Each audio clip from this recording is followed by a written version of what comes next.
Hello बच्चों, आज हम स्टडी करेंगे कोलॉइड्स अराउंड अस। हम अपनी डेली लाइफ में कई ऐसी चीज़ें देखते हैं जो कोलॉइडल पार्टिकल से बनी हुई हैं। जैसे बच्चों, जो घर जिसमें हम रहते हैं, हाउस, ये कोलॉइडल पार्टिकल्स का बना हुआ है। जो हम खाना खाते हैं, मील जो हम लेते हैं, जो कपड़े हम पहनते हैं, that is also made up of colloidal particles. जिस पर हम बैठे हैं, फर्नीचर, घर का सारा फर्नीचर, न्यूज़पेपर जो हम पढ़ते हैं, ये वो चीज़ें हैं जो डेली लाइफ में हम इस्तेमाल करते हैं। And all these things are made up of colloids. Now let us discuss some noteworthy point about this colloid. तो वो नोटवर्दी पॉइंट में पहला पॉइंट बच्चों स्टडी करते हैं हम, blue colour of the sky. Blue colour of the sky. आसमान नीला क्यों नजर आता है? बच्चों, आसमान में अगर देखा जाए जो क्लाउड्स हैं उसमें क्या है, कुछ डस्ट पार्टिकल्स हैं, और ये डस्ट पार्टिकल्स के अराउंड हमारे कुछ मॉइस्चर के मॉलिक्यूल अटैच हो जाते हैं।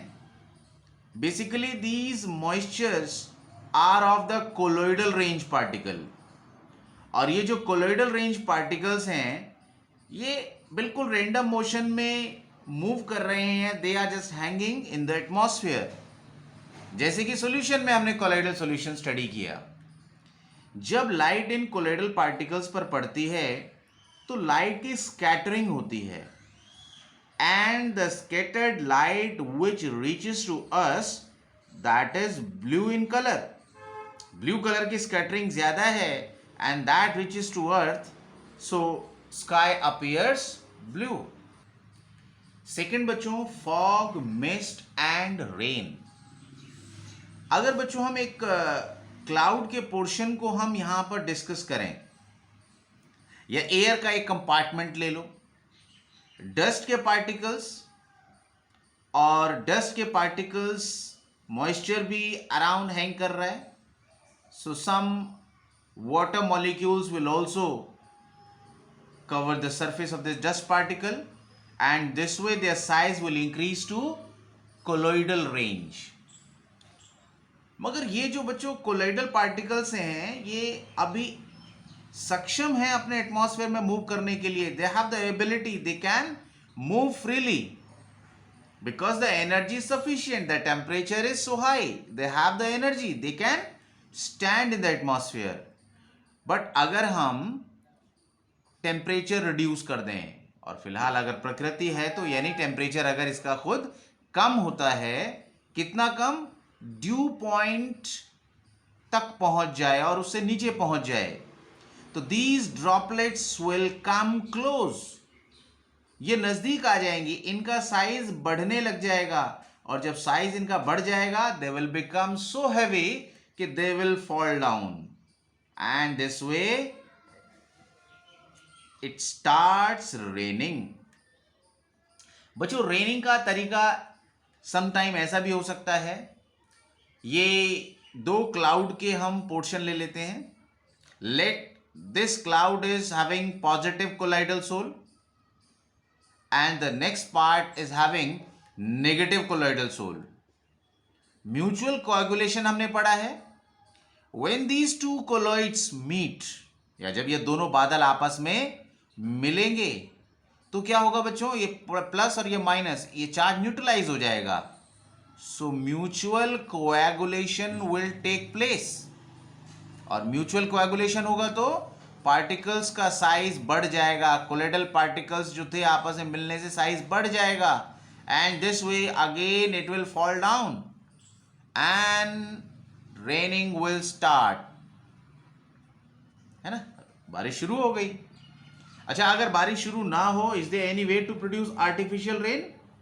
Yes, this technique is been now developed. तो आर्टिफिशियल रेन कराने का तरीका क्या है कि जैसे फॉर एग्जांपल ये मान के चलो कि ये क्लाउड है और इसमें कुछ कोलॉइडल पार्टिकल्स हैं। कोलॉइडल पार्टिकल्स पे चार्ज होगा, या तो पॉजिटिव या नेगेटिव, क्लाउड किसी भी तरह के हो सकते हैं। तो उसके चार्ज को न्यूट्रलाइज करने के लिए हेलीकॉप्टर से या प्लेन से क्या करो, इलेक्ट्रिफाइड सैंड छिड़क दो, इलेक्ट्रिफाइड सैंड, या इलेक्ट्रोलाइट डाल दो।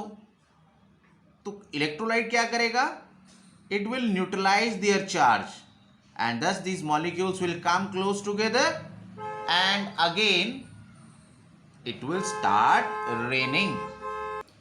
Now we do also have colloids in food articles. जो दूध है बच्चों, that is again a colloid. Butter colloid है, हलवा आप लोगों ने खाया होगा, आइसक्रीम, इसका मजा तो सबने लिया है, fruit juice. These all are the examples from food articles which are colloidal in nature. बच्चों एक नेक्स्ट एग्जाम्पल, ये जो ब्लड है that is also a colloidal sol. ये एल्ब्यूमिनॉइड सब्सटेंस का एक colloidal सोल है. बायो वाले बच्चे इसको अच्छी तरीके से समझ पाएंगे.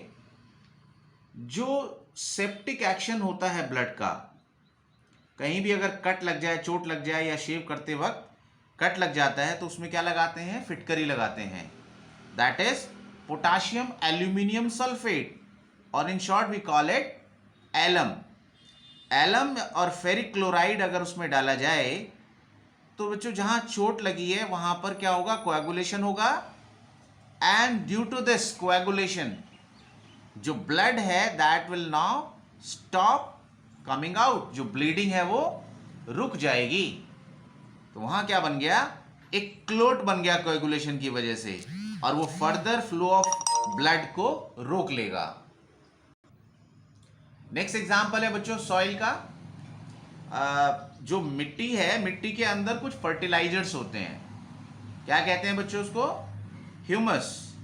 सड़ी गली पत्तियां, जो कुछ भी अवशेष बचे रह जाते हैं जमीन के अंदर, तो उनसे खाद बन जाते हैं, ह्यूमस बन जाता है. और बच्चों ये ह्यूमस जो है that is a protective colloid.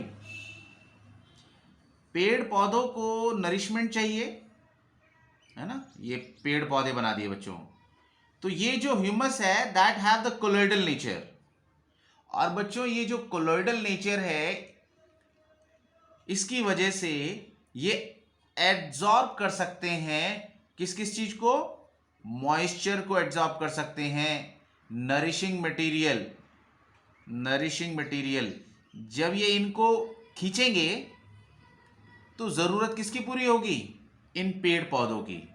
So in this way the humus which is a protective colloid when attracts the moisture and nourishing material gives the growth to plants and trees. Formation of delta. Delta क्या होता है बच्चों, delta होता है जब river का पानी किससे मिलता है, समुद्र से. रिवर वाटर में कोलॉइड्स होते हैं क्ले के. These are the charged clay particle which are colloidal in range. और जब ये सी वाटर में जाकर मिलते हैं, सी वाटर हैज इलेक्ट्रोलाइट. और हमने पढ़ा है कि जब भी कोलॉइडल पार्टिकल्स का चार्ज न्यूट्रलाइज होता है तो क्या हो जाता है, कोएगुलेशन. तो ये इलेक्ट्रोलाइट के अटैच होते ही ये क्ले कोएगुलेट होगी, मिट्टी का ढेर इकट्ठा हो जाएगा, and in this way it will form delta. So these were the colloids which were around us. Thank you बच्चों.